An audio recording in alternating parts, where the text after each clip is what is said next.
All right. Hey guys. Good afternoon. Hey, this is Mr. Bedella and Mr. Scritchfield coming to you with Chapter 5.2, and this is using perpendicular bisectors. So before we get too far into the definitions here, I just want you guys to just think about the word perpendicular bisector and try to break it down and try to make, some ideas or make some, deductions or inductions about what you think perpendicular bisector might mean. Okay, and so we have the word perpendicular, so you should automatically be thinking two lines forming a right angle, okay, or two segments forming a right angle. And then the word bisector means to cut something in half. So if you put those two ideas together, it's a right angle being formed that also cuts something in half. So if you can visualize that, you're kind of on your way to understanding this already. So the first theorem we have is the perpendicular bisector theorem, and it says that if a point is on the perpendicular bisector of a segment, then it is equidistant from the endpoints of the segment. Okay, so if you look at this next picture here, we have a triangle, and I'm just going to label this triangle here and do a few things. So I'm going to call this triangle A, B, C. Okay, so if you look at triangle A, B, C, and then we put another one right here, we'll call that D. Okay, well, let's look at what's given here. We know that AD is congruent to DC, okay, and then we also know that we have a perpendicular right here because of the little package.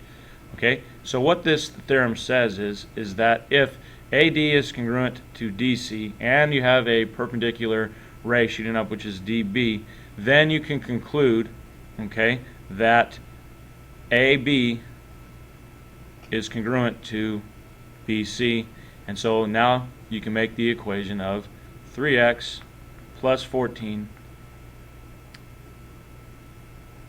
equals 5x, and all you have to do now is some basic algebra. Minus your 3x to the other side, and you get 2x equals 14. Divide by 2, and you get x equals 7. Okay, so that's what this perpendicular bisector theorem is stating, is that if you have that perpendicular bisector cutting in, then those points AB and BC are equidistant, which means the same distance from, the same distance from the corners. Anything, Mr. Scritchfield, you want to add to that? No, that's it. Okay. Let me do this real quick. Switch back. There you go. There. Okay, so we also have the converse of that. That a statement could essentially be put in a biconditional or an if and only if. So we have the converse of it, that it says if a point is equidistant from the endpoints of a segment. So if we look at a diagram here, so we have segment YZ at the beginning here. Point V up there at the top is 25 units from Y, but it's also 25 units from Z. So that means it is equidistant from both of those endpoints. That forces point V that it must be on that perpendicular bisector WX. So even though the diagram doesn't show WX going through V, that's what will end up happening because of this theorem. So because that V is the same distance from Y and Z, it ends up being on the perpendicular bisector.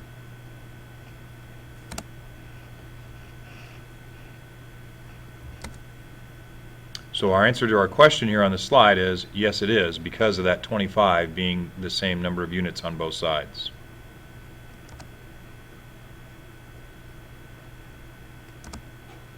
All right, so concurrency of perpendicular bisectors of a triangle. Okay, so I think this is our first concurrency of the year, right? Yeah, this kind of starts a set of a little bit confusing topic here, guys, because we have several different ones that are very similar to each other, and you got to keep them straight. So make sure you catch this here.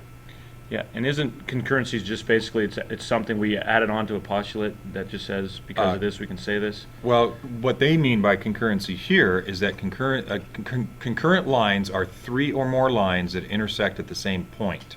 So we have like three different sets of these. This is one of them. And so what we're going to end up creating here are three lines that intersect in one point somewhere inside the triangle. And that's what we have to keep separate from each other. So it's going to seem kind of confusing at first, guys, But if you really try to focus in and just try to pay attention to the drawings, they're really going to give you a lot of insights. Then it'll start to make a little bit of sense. So just give it time, and we're pretty positive you'll catch on. So the first one is that the three perpendicular bisectors. So there's that word again. Okay, now notice that they're not writing out the word perpendicular. Remember, the universal symbol for perpendicular is the T on its head. Okay, so the three perpendicular bisectors intersect at what's called the circumcenter, that is equidistant from the vertices. Okay, so there's a lot going on there. Okay, because you have three perpendicular bisectors and you have equidistance from the vertices. So it's going to take a couple minutes to kind of figure out some of the stuff, but let's kind of break this down before we move too far forward. So there are the points that are equidistant from the vertices. So what I'm saying here is here's the vertices. There's a vertice there. There's a vertice right there, and it will not let me write all the way over there. It's making me stop right there. What is up with that? If we look at, let me take a little screenshot here.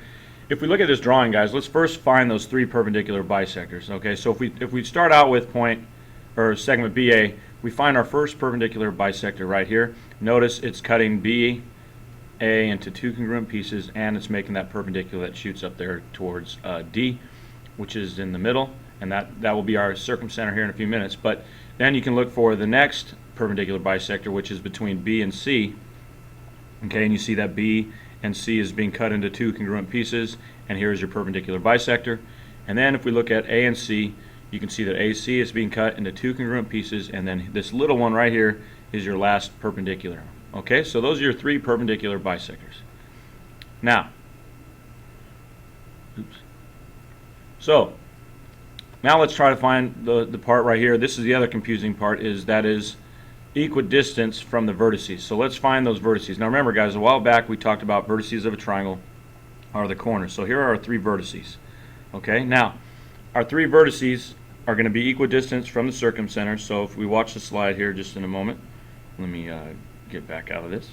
And if I just advance it here, you're going to see that that pops in there. All right, and now you can see that those three segments that go from A to D, from B to D, and from C to D, okay, are what's called the circumcenter. Okay, and so circumcenter, if you think about the word circum, okay, circ has the word circle in it, and you can draw a circle around that triangle, and notice that it goes around the three vertices of the triangles, and the triangle is now within the circle, and that is what we call the circumcenter, and it is also called the point of concurrency. And then we say that the triangle has been circumscribed when you're able to draw that circle around it. Yeah, that's two terms that you need to kind of distinguish as we go here. Circum, like if you circumvent something, that means going around it. Circum means on the outside. So here the circle is on the outside of the triangle. We're going to get to some where the circle is inscribed, and then it would be, of course, inside the circle. So circum means outside, in, of course, means inside. And so this one's going to be the circumcenter, meaning that that point D is the center of a circle that is outside the triangle. The vertices are on the circle itself. I think that's it for this section, isn't it? Yeah, that's it. Yep. We're done. So we'll see you in class tomorrow. Bye, Thanks, guys. guys.